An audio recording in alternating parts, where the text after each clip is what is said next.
WHGE 95.3 FM coming up, the Open Eye.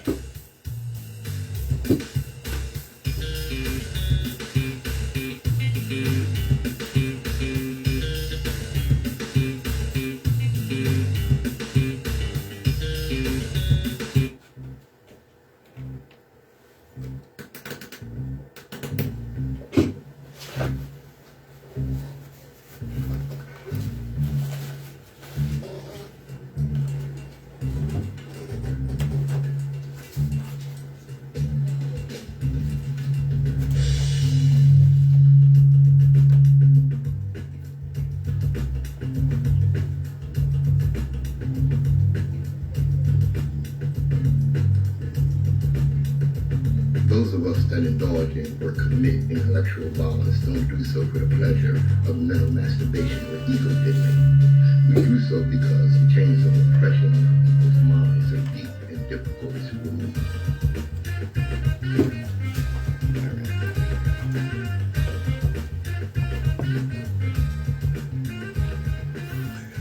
Good morning, my children of the sun. Welcome to the Open Eye on WHGE 95.3 FM.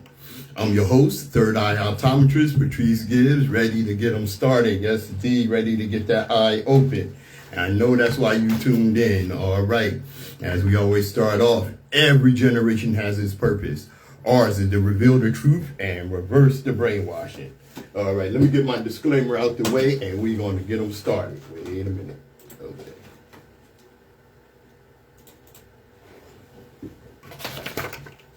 The views and opinions expressed on Open Eye are those of the hosts, guests, and contributors, and do not reflect the policy or position of WHGE 95.3 FM, nor our sponsor, the Delaware Center for Homeless Vets. Any content provided by Open Eye's hosts, guests, or contributors are theirs and are not intended to malign any religion, ethnic group, company, or individual. WHGE 95.3 FM, the Open Eye. I have a PSA, public service announcement. Okay, the Eastside Pride Recovery Meeting. All right. That will be Tuesday, May the 7th. 7 to 8:30 p.m. at the Central Baptist Church Annex at 9th and Pine Street.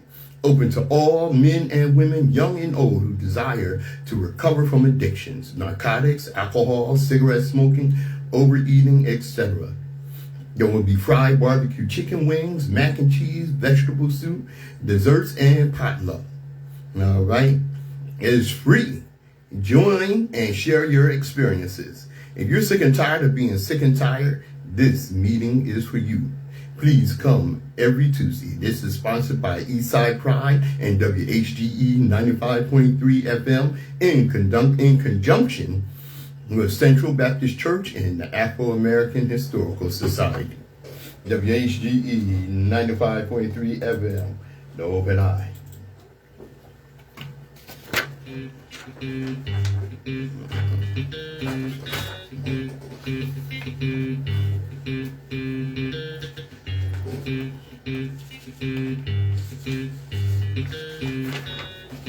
Yes, indeed.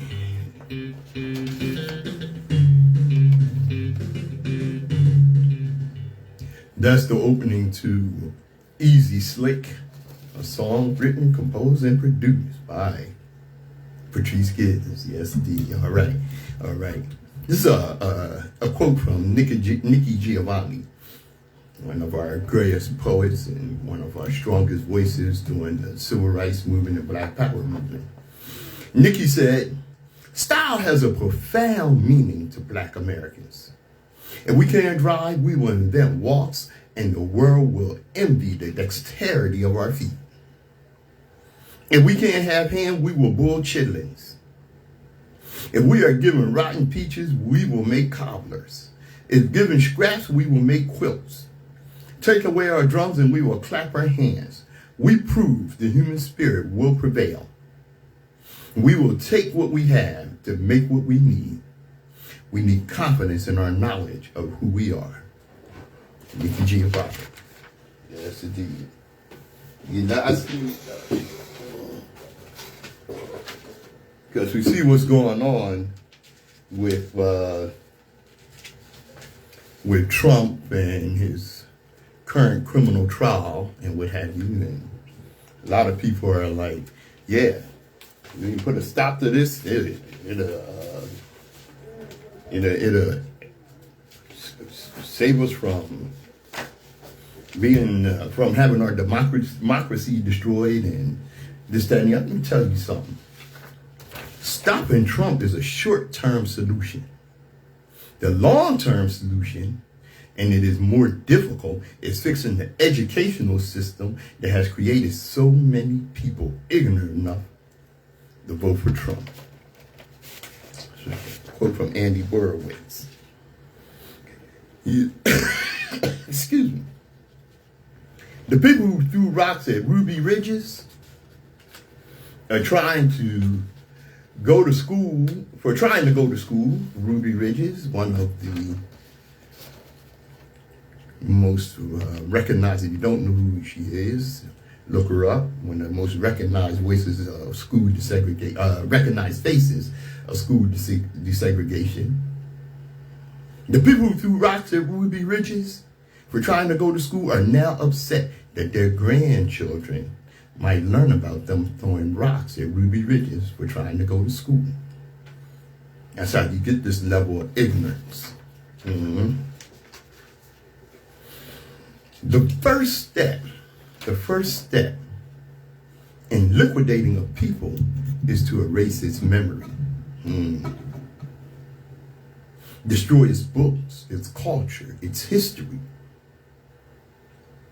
Then have somebody write new books, manufacture a new culture, invent a new history. Before long, that nation will begin to forget what it is and what it was. The struggle of man against power is the struggle of memory against forgetting. We can't forget. We cannot forget. Not living here. You know, one of the people that didn't forget, wouldn't allow us to forget, and put things in place so we would always have access to the knowledge. Okay? And that is the great Arturo Alfonso Schomburg. He's a writer, activist, collector, and important figure of the Harlem Renaissance. He was born in Puerto Rico. In 1911, Arturo Schomburg founded the Negro Society for Historic Research. In 1922, he was elected president of the American Negro Academy. Schomburg was an avid collector of materials on Africa and its diaspora, amassing over 10,000 documents. In 1926, his personal collection was added to the Division of Negro Literature, History, and Prints of the Harlem branch of the New York Public Library, and he served as curator from 1932 until his death. Today, the Schomburg Center for Research in Black Culture of the New York Public Library is one of the foremost research centers on Africa and the diaspora, with more than 10 million items. That's a hell of a collection. And the Schomburg Institute, Arturo Schomburg, is responsible for making a safe space for autodidact like the great Dr. John Henrik Clarke. Without Schomburg, we may not have a John Henrik Clarke. WHGE 95.3 FM, the Open Eye.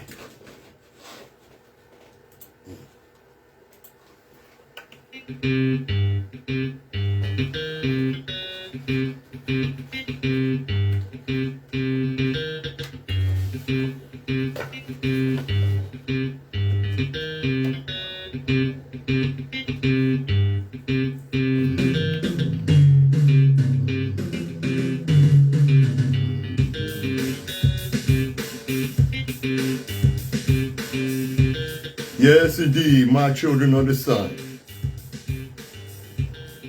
Patrice Gibbs here, your third eye optometrist. Let's give you some history. Where did it start? Yeah. Yes, indeed, where did it start? Okay. Well, a lot of our history, of course, has been distorted, hidden, attempted to be destroyed. Things we invented, or other people put their names on it. Okay. The Africans in Carthage were the first civilization to employ industrial building techniques. How many of you knew that? They were so fast that they could build 200 warships in 1 month. And this would help them dominate the Mediterranean. You know, something as I was researching this, I saw so many entries on the internet from white people who probably have not studied their own damn history, claiming, oh, Carthage was a Semitic white empire. You know, when the Romans were finally able to capture one of the Punic ships intact, they studied and quickly realized that all the parts were labeled. This meant that each part was built separately in a different location by an expert and then assembled at the dock. It is the first use of mass production techniques in the assembly line method. The same method that is used to build cars today. So yes, in spite of what Eurocentric academia claims, Africans invented mass production and the assembly line. Now, Carthage is best known as ancient Rome's rival in the Punic Wars. Carthage was a North African commercial hub that flourished for over 500 years. The city-state began its life in the 8th or 9th century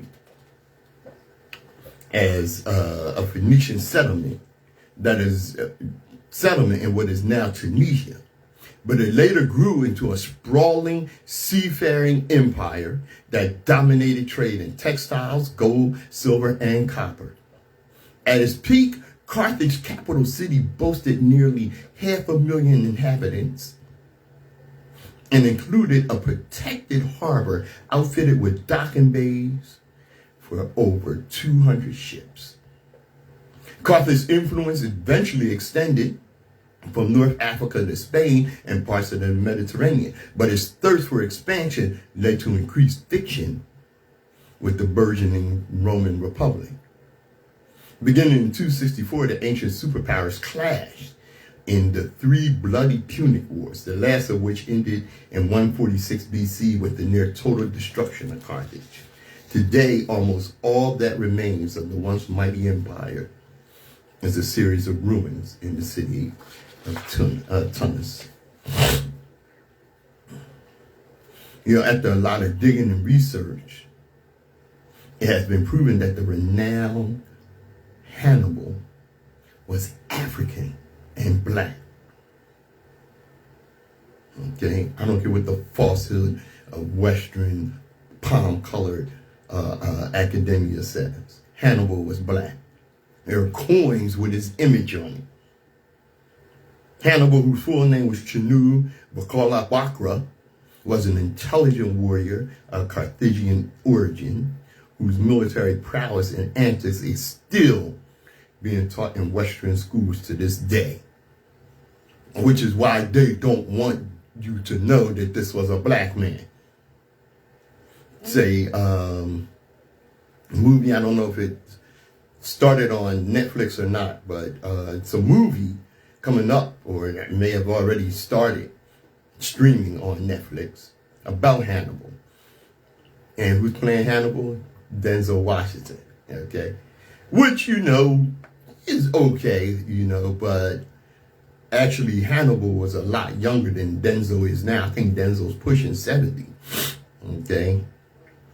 The Carthaginian civilization in present-day Tunisia was founded in 3422 African era by the primordial blacks of the Middle East, known as the Phoenicians, who were then governed by Queen Beto Elisar. Carthage had a rather powerful economy through which they conquered the Maghreb, Sicily, Libya, southern Spain, Corsica, Sardinia, and the Balearic Islands. At the time, Carthage-Roman relations were relatively peaceful until 264. That's when the conflict commenced. Okay? The conflict between Carthage and Rome began when Italian mercenaries seized the Messina port in Sicily. They imposed their authority with the help of the Carthaginian military and refused the African authority by requesting aid from Rome to totally get Carthage of Messina. Rome, in response, not wanting to see the Carthaginian domination near its terrain, decided to take not just Messina, but the whole of Sicily. And as I said, there were 3 wars, the Punic Wars. 2 of which Hannibal crushed Rome. And of course, we know about Hannibal and the elephants, traveled across the Alps, destroyed Rome, put a dent on them. Rome became so determined to destroy Carthage that it was part of their, it was part of their culture. You know, when Romans greeted each other, you know, good morning, Romans, is good morning, we must destroy Carthage. And that became the mindset of Roman citizens. Now, one of the bits of misinformation that comes out of that, the last Punic War, which was won by the Romans, led by Scipio, was named Cornelius Scipio or something along those lines. After he defeated Carthage and the Africans, he adopted the name Scipio Africanus. Africa was not named after Scipio Cornelius. He took the name after he had a victory in Africa, in North Africa. Scipio Africanus. The name Africa actually dates back to Kemet. Go back and research some open eye shows and you'll get the full explanation. This is a quote from Lord Thomas Babington Macaulay's address to the British Parliament in 1835. Lord Thomas Babington Macaulay said, "I have traveled across the length and breadth of Africa, and I have not seen one person who is a beggar, who is a thief. Such wealth I have seen in this country, such high moral values, people of such caliber, that I do not think we could ever conquer this country unless we break the very backbone of this nation, which is her spiritual and cultural heritage. And therefore, I propose that we replace her old and ancient education system, her culture. For if the Africans think that all that is foreign and English is good and greater than their own, they will lose their self-esteem, their native culture, and they will become what we want, a truly dominated nation." Okay? Which is where we get our self-hate. They started planning this 1835. And actually before. What's up, Warren? I see you, brother.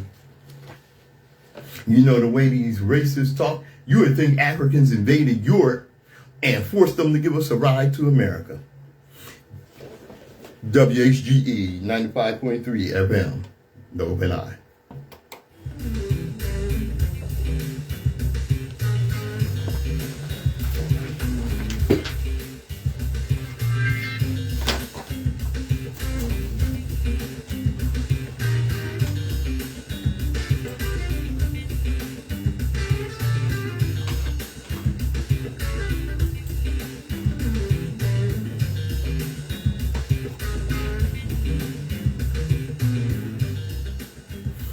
WHGE. Oh, there you go. WHGE, the Education Advocacy Station. If you tuned into the Open Eye, you're getting an education. It's a quote from Runoko Rashidi.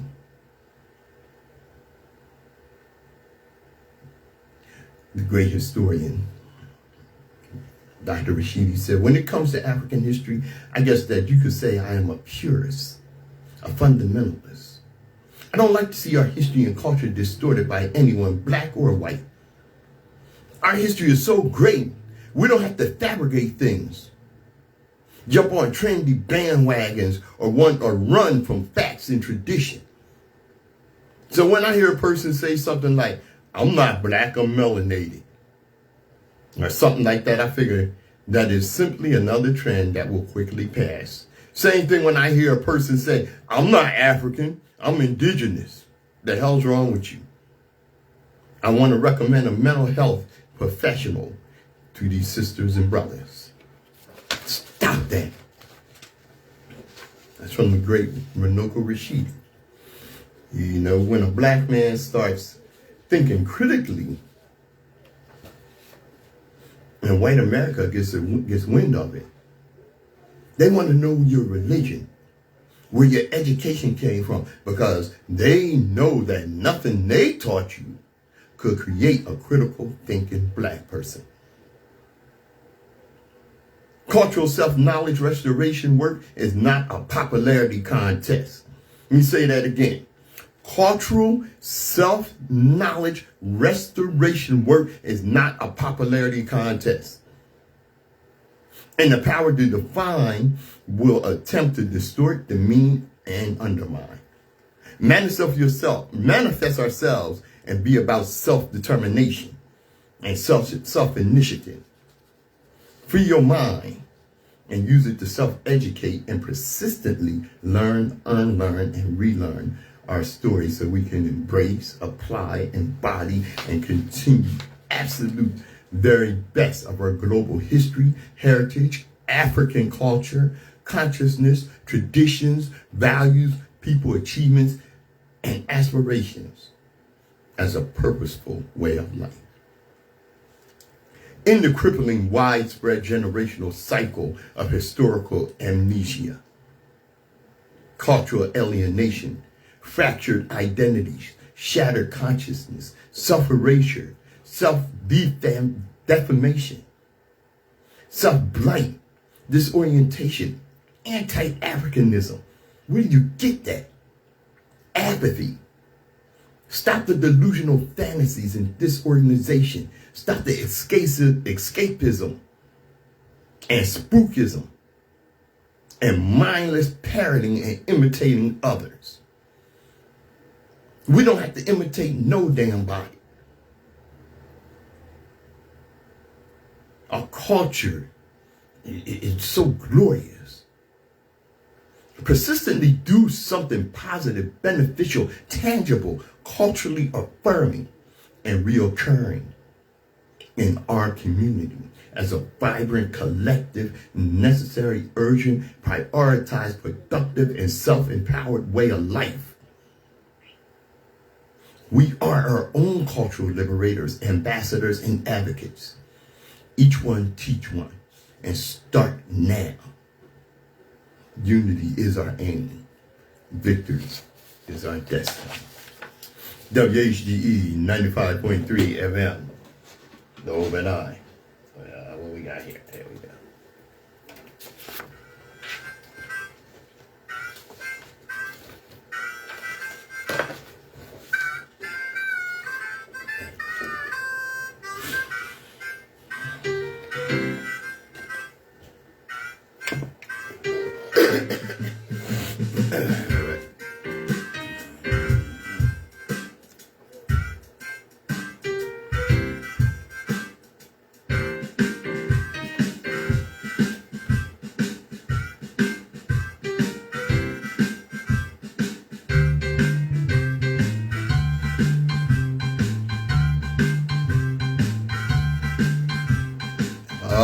Yeah, that's funky. That's called Studio Time Blues, Brother Vaughn, by Patrice Gibbs. Yes, indeed. You know, Sister Tracy posted a picture taken by the great Gordon Parks. And this picture was taken in the 50s. It was either in a train station or a bus station. I think it was in a train station. And in this photo, you see a very well-dressed white woman. And she's sitting a seat away from a black woman who's dressed as a maid, holding a white baby. Obviously, that black maid was that white baby's caretaker. And I tell you, in this photo, she looks none too happy. I'm talking about the black maid. Yeah. And volume speaks to so much. And one of the things it speaks to is black women caring for white babies. You know, during enslavement, black women of childbearing age were extremely valuable.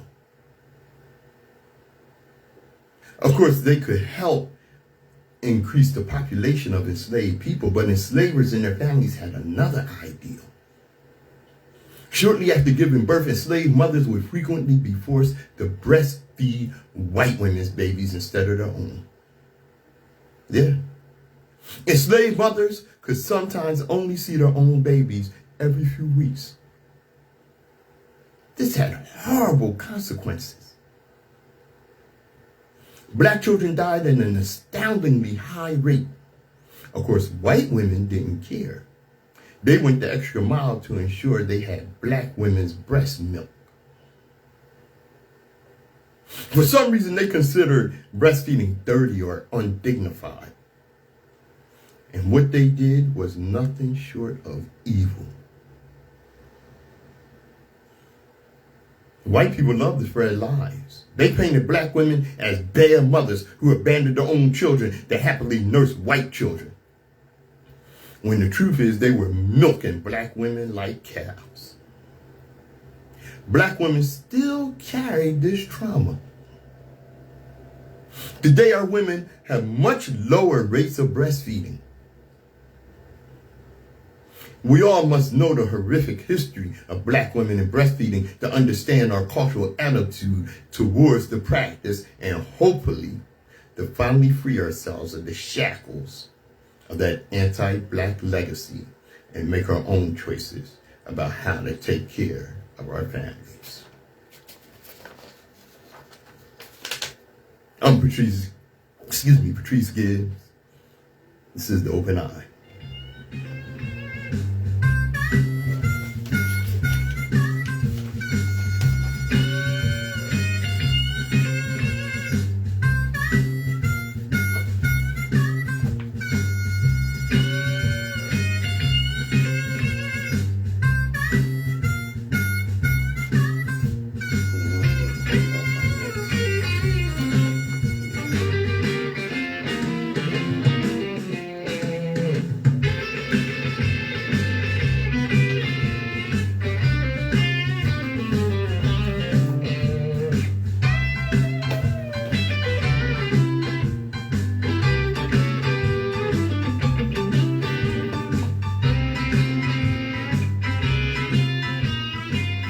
WHGE 95.3 FM, the open eye. You know, Candace Owen and her ilk are nothing new. So woman, hold on. You know what? Let me get with this. I want you to hear this. All right. Wait a minute. Oh, wait a minute. All right. That's all right. Okay. Why do you talk so bitterly against Martin Luther King and a lot of these other people of your race? Well, let me tell you something. I don't put my race before I do my country. Being a Negro woman doesn't matter to me who is a Negro or who is a white person. If they are enemies of our country, then they're certainly my enemies too. Well, I say it is frightening, and it should be frightening to the entire American people that he has demanded $10 billion. And if he doesn't get it, then there may be riots this summer. Martin Luther King is nothing but a blackmailer, and he should be arrested for blackmailing because he certainly has blackmailed the United States government. At the very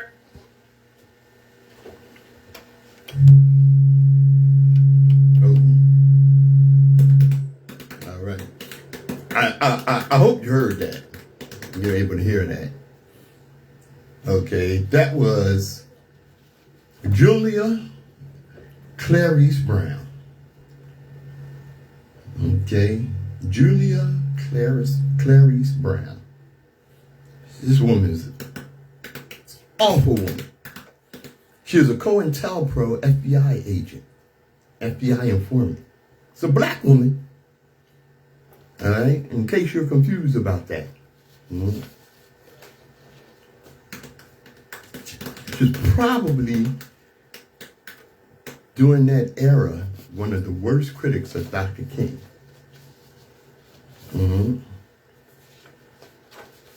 She said Dr. King was a blackmailer. She said Dr. King was an enemy of the U.S. and a blackmailer, as I said, for seeking $10 billion in reparations for chattel slavery and the Jim Crow era. And that was during the Poor People's Campaign. Let me tell you what Dr. King said. March 28th, 1968. No wonder he got killed. Listen to this. At the same time that America refused to give the Negro any land, through an act of Congress, our government was giving away millions of acres of land in the West and the Midwest, which meant that it was willing to undergird its white peasants from Europe with an economic floor. But not only did they give the land, they built land-grant colleges with government money to teach them how to farm. Not only that, they provided county agents to further their expertise in farming. Not only that, they provided low interest rates in order that they could mechanize their farm. Not only that, today many of these people are receiving millions of dollars in federal subsidies not to farm, and they are the very people telling the black man that he ought to lift himself by his own bootstraps. This is what we are faced with, and this is the reality. Now, when we come to Washington, in this campaign, we're coming to get our check. Dr. King, we're coming to get our check. It's March of 1968. Less than a month before he was assassinated. Oh, yeah, I hear y'all how much you love Dr. King. At the time of his death, Dr. King was probably the most hated man in America. Not probably, definitely.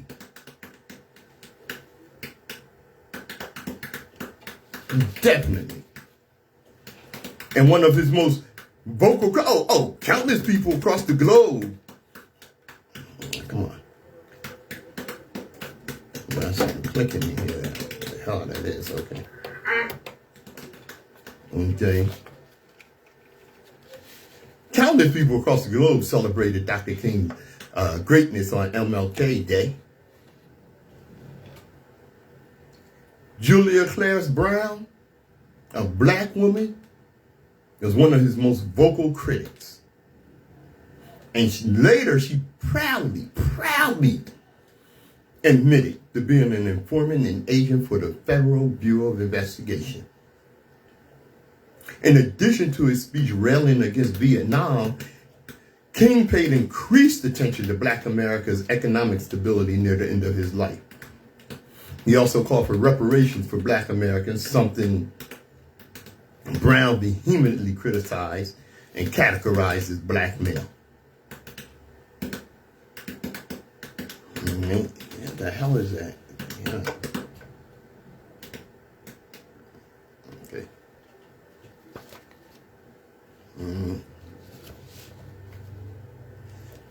She said, well, I say that it's frightening, and it should frighten the entire American people that he demanded $10 billion. And if he doesn't get it, then there may be riots this summer. She said that in a 1968 interview precisely 1 week before Dr. King was assassinated.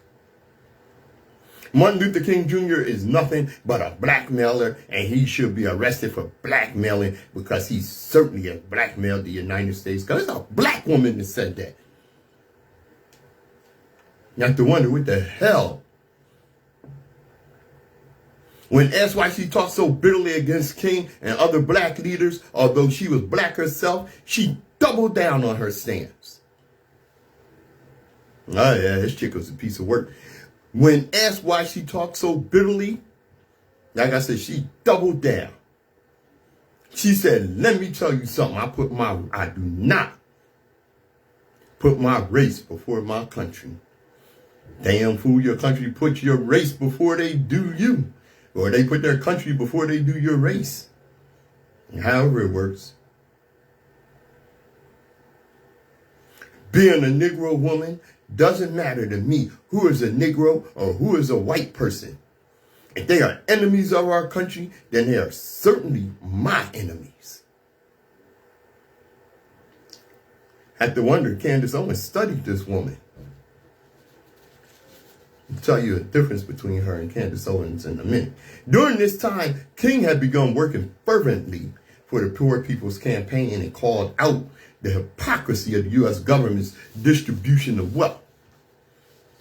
This made him even more of a threat to the FBI and others committed to ensuring things remain at the status quo. As a result, the FBI started the Ghetto Informant Program, known as GET.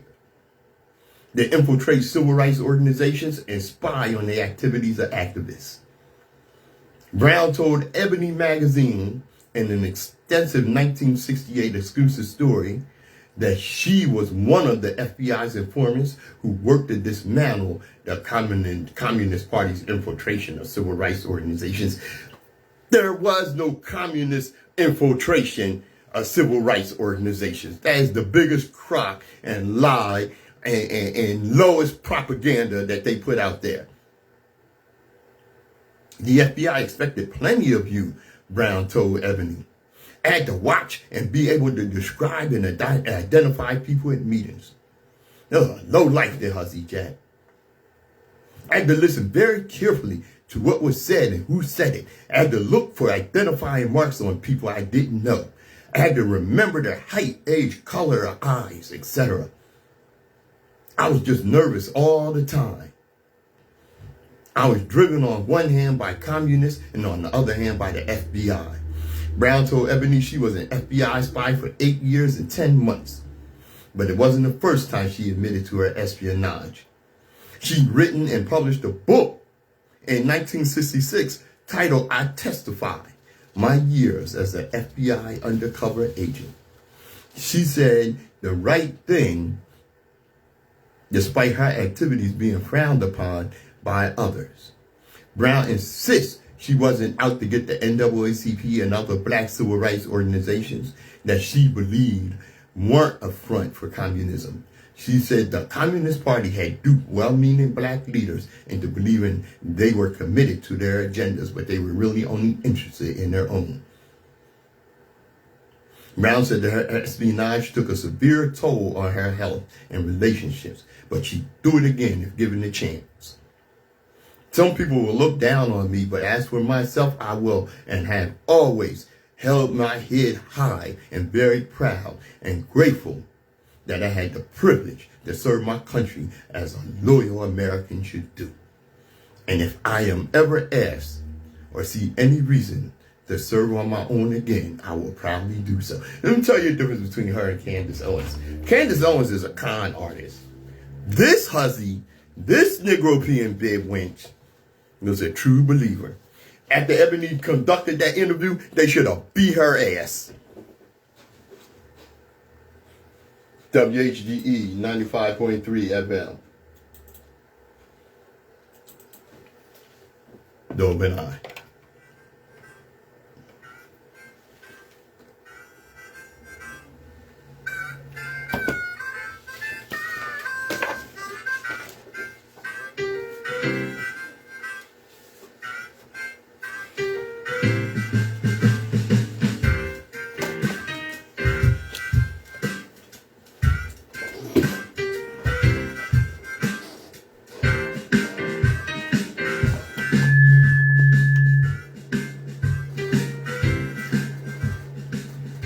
I'm Patrice Gibbs. This is The Open Eye. I want to thank Sister Tracy again for bringing this to my attention. I think I'm gonna hold this part back. You know, it's something, the enjoyment white people got out of the murder of black people.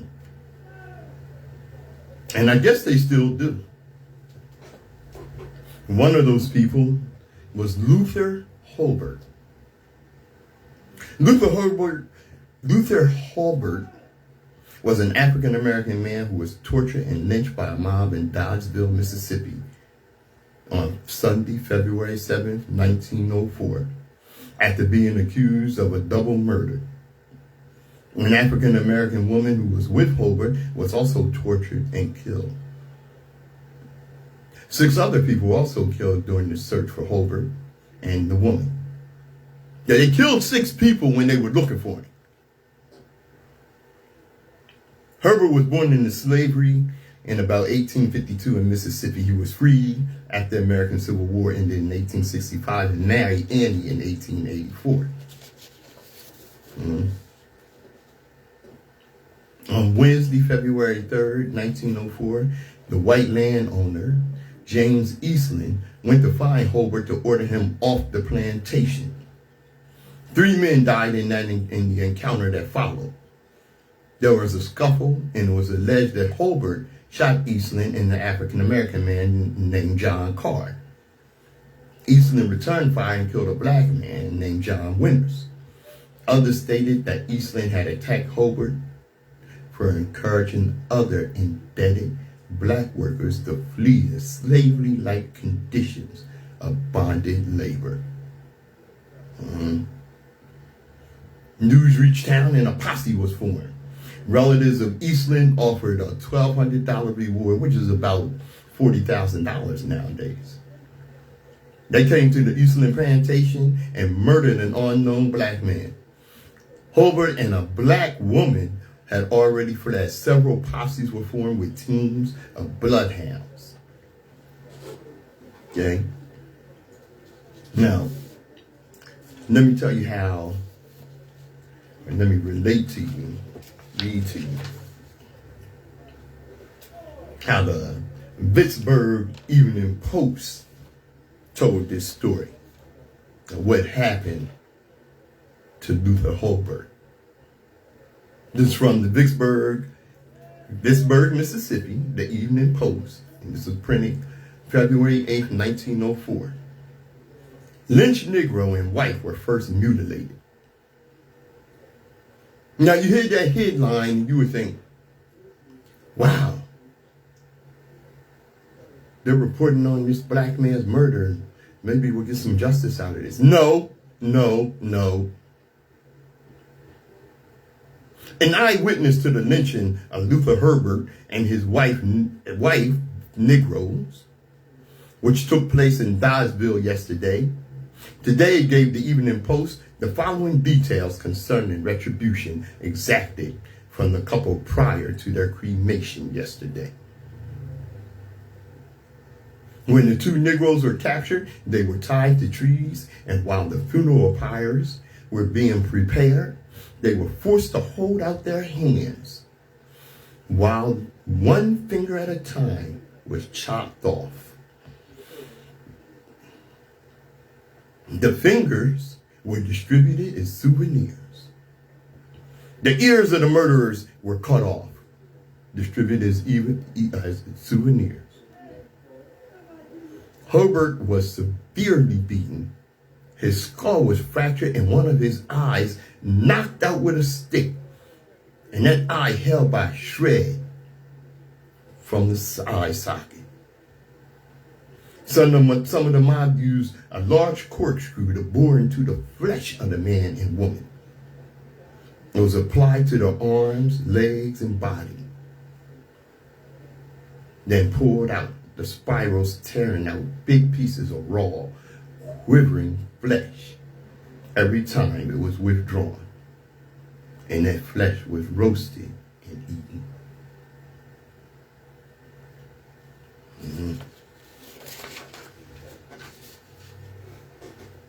And America was never racist. Not only was it racist, but they took great joy, and they still do, in murdering our people. WHGE 95.3 FM, The Open Eye.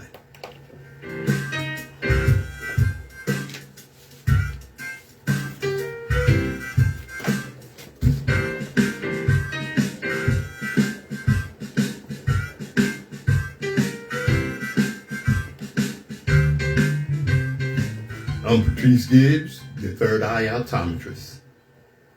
You know, the white policeman finds himself at the very center of the revolution now occurring in the world. He is not prepared for it. Naturally, nobody is. And what is possibly much more to the point, he is exposed, as few white people are, to the anguish of black people around him, and enjoys it. One day, to everyone's astonishment, someone drops a match in the powder keg and everything blows up. Before the dust is settled or the blood congealed, editorial speeches and civil rights commissions are loud in the land, demanding to know what happened. What happened is that Negroes want to be treated like humans. That's a quote from James Baldwin in 1960. I was born in 1961. That's a year before I was born, and this crap still goes on. This is still our reality. You don't think so? You don't think so? What you think? George Floyd was an aberration? That it stopped there? No. Listen to this. A former Georgia cop has turned himself in to the police to face charges for fatal shooting of a 20-year-old man. A grand jury indicted ex-Woodstock police officer Grant Matthew Shaw for the killing of Emmanuel Miller after a police chase on October 12, 2023 in Cherokee County. That night, police tried to pull Miller over for multiple traffic offenses in Woodstock, but Miller fled, which started a pursuit. It was dark, and you were in a dark place, and you in Mississippi. and the cops come pull you over, I can't blame you for not pulling over until you find somewhere where it's lit and there's plenty of people around. Officers had to use a pursuit intervention technique to stop him, which caused his car to crash 5 miles away in Cobb County. According to the indictment, as officers attempted to remove Miller from the car to arrest him, Shaw shot him in the head. Miller was taken to a local hospital in critical condition where he died 2 days later. The indictment states that while in the commission of reckless conduct, an unlawful act, Shaw caused the man's death without any intention to do so by pointing a Glock 34 9mm firearm at Emmanuel Malik Miller's head while his finger was on the trigger, thereby endangering his bodily safety. Let me run that back for you. There's a part in here that you need to hear. Without any intention to do so. You're a trained police officer and you come up pointing a gun at someone for a traffic offense in a chase, but you didn't intend. You're a trained police officer, but you didn't intend any harm. See, the fix is in. They fixing up involuntary manslaughter charges. BS. The family's attorney, Andrew Lampros, viewed the unreleased body cam footage of the incident.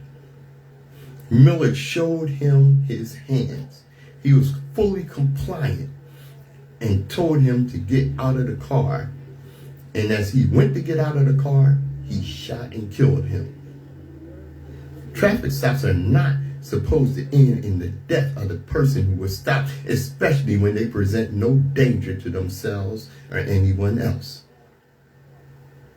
A week after the shooting, Shaw resigned from the Woodstock Police Department, where he had worked since 2021. The Georgia Bureau of Investigation conducted an independent investigation into the shooting and released his findings to the Cobb County District Attorney, who presented it to a grand jury. The grand jury indicted Shaw earlier this month on involuntary manslaughter charges. Are you kidding me? A trained police officer with his finger on the trigger approached this young man. His gun didn't accidentally go off. This was no accident. This was not just reckless conduct. This was murder. Mississippi, god damn. No, I'm sorry. This was Georgia. Georgia got me so upset. Got me talking about Mississippi, god damn. Involuntary manslaughter. You come up with somebody with a gun in your hand, with your finger on the trigger, it didn't just go off. He surrendered to the police on April 22nd. The officer is being held in Cobb County Jail without bond. I see him. I hear his voice. It's been tremendously hard, Miller's mother, Lynette Miller, told WSB TV. I just want him to get the full extended punishment. You destroyed a family. You took a life that was supposed to live for years. Yes. We know he's guilty. The city of Woodstock released a statement after Shaw's charge was announced. The Cobb County District Attorney's Office conducted an investigation into the death of Emmanuel Miller, and the city of Woodstock fully cooperated with the District Attorney's Office during this investigation. The city of Woodstock respects the judicial process and the work of the Cobb County District Attorney's Office.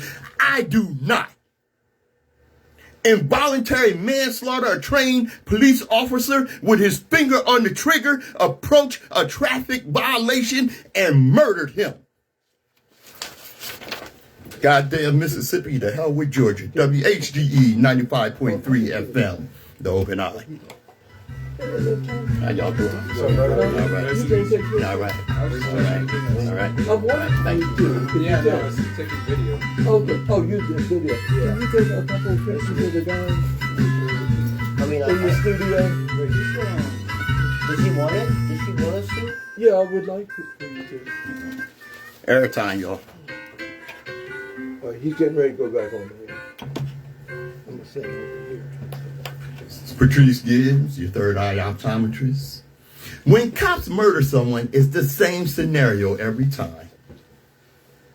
Cops kill someone, police departments lie to reporters and tries to cover up for the killer cop. That's how you get a charge like involuntary manslaughter. Evidence contradicts what the cops say. Killer cop placed on paid administrative leave. Media begins dragging the victim's life history to justify their murder. Community is outraged and protest peacefully. Same untrustworthy police department shows up to peaceful protest with weapons, escalating tensions. Tensions boil over and young people commit vandalism. Same untrustworthy police department shows up with even more weapons, looking like a military invasion. Cable news now deems it worthy of live coverage. Racist whites and unconscious blacks who are mostly mum before suddenly have something to say about blacks being too violent. State authorities who are largely ignoring the community until this point search for some black person in a uniform somewhere they can send in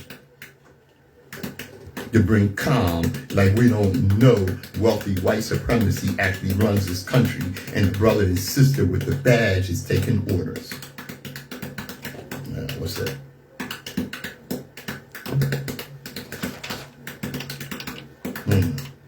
Okay, anyway. But black leaders tell everyone to calm down and allow the legal process to do its thing. Are you kidding me? The legal process does its thing and there's no justice. The process starts again. WHGE 95.3 FM. The Open Eye. When will we learn? We can't continue on like this. And what it requires a warrior heart. And that warrior heart needs to be permeated throughout our community. I'm Patrice Gibbs. This is the Open Eye. And as we always tell you, destiny determines who enters your life, but you decide who stays.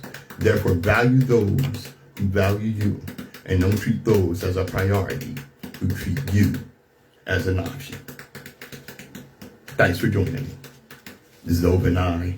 I'm Patrice Gibbs.